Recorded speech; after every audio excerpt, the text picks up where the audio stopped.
Hi, I'm Martin George Thomas. I'm a social work student. I'm here to talk about the reflective practice in social work. So, when we discuss about the reflective practice in social work, uh, it is crucial for both professional and personal growth of a social worker. So, it is all about looking back to your own experiences, actions, and decisions to understand them better and grow both personally and professionally. It is a way of social workers to learn from their own everyday work and stay aware of how their thoughts, decision, their thoughts, emotions, and behaviors affect the people they help. So, reflective practice build self-awareness and help with growth by encouraging critical thinking, emotional understanding, and empathy.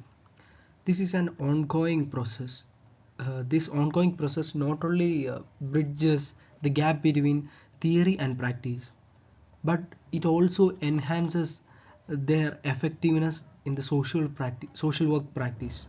It helps practitioners gain deeper insight into their own behaviors and emotions, leading them to become improved, better social workers, and to improve their interaction with the client and more effective in interventions.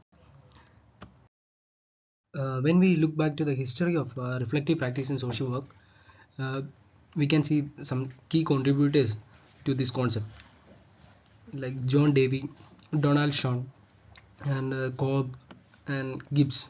So the roots of reflective practice can be traced back to the 20th century itself, with the John Davies, who laid the groundwork in his book How We Think, which was published in the year 1910.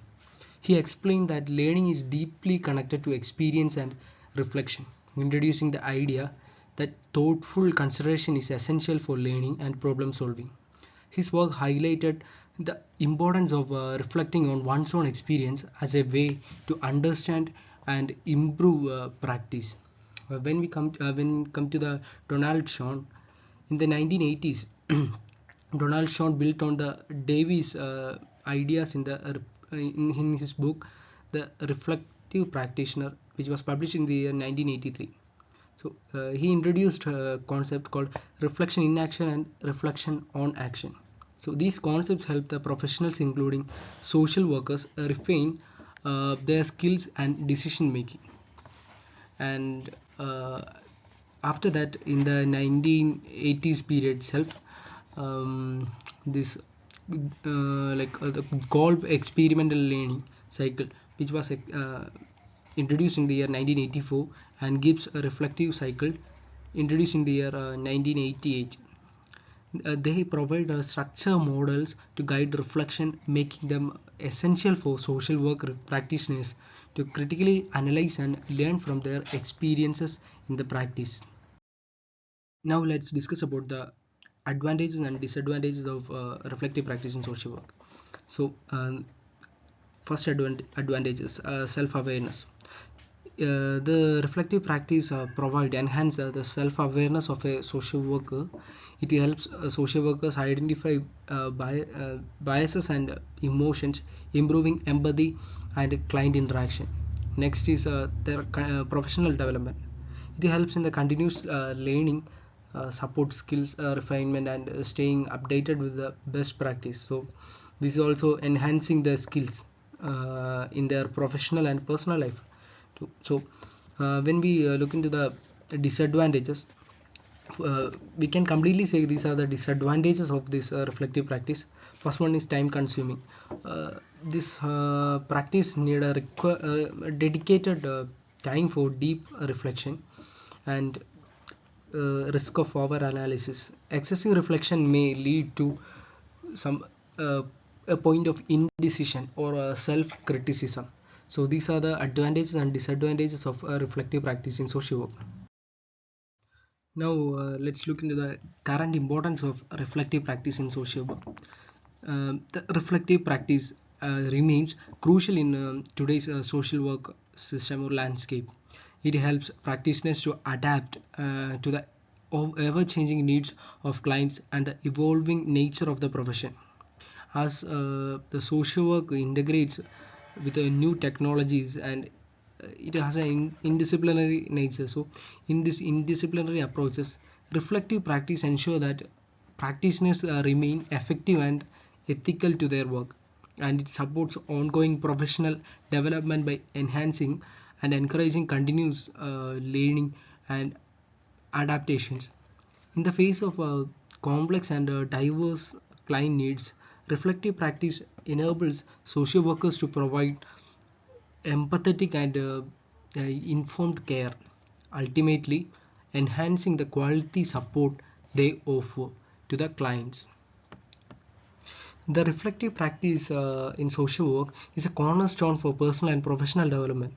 So it fosters the self-awareness, improve their decision making, and support ethical practice by allowing practitioners to continuously assess and refine their methods they have been using in the practice.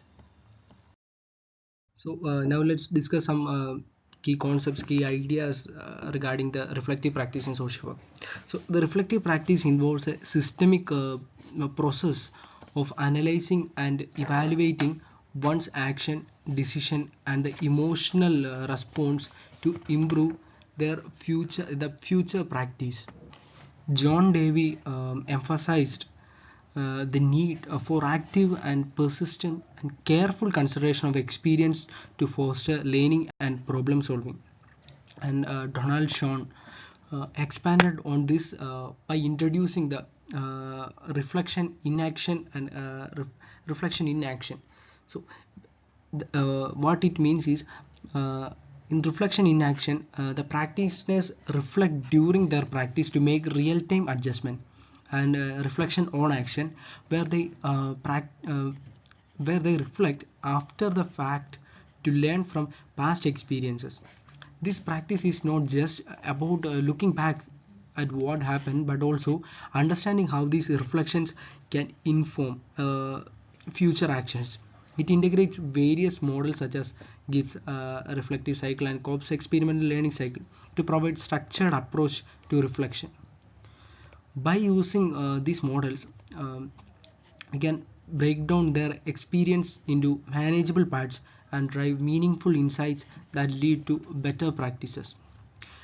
And for personal growth of a social worker, reflective practice helps social workers notice their emotional reactions, biases, and areas where they can improve.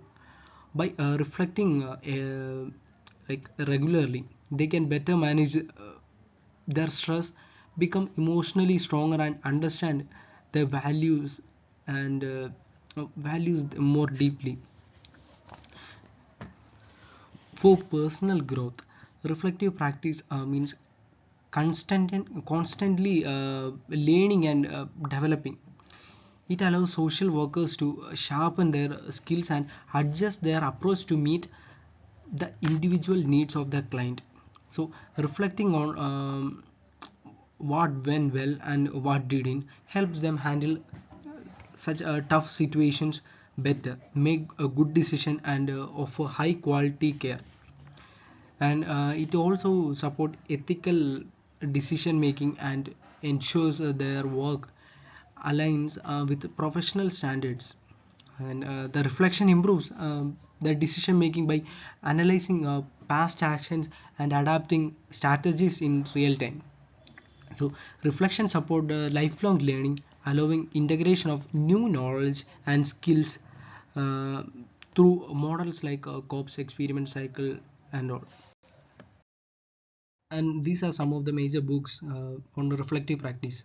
By referring these books, a social worker can become a more uh, uh, gain more growth in personal and their professional life of social work. Thank you.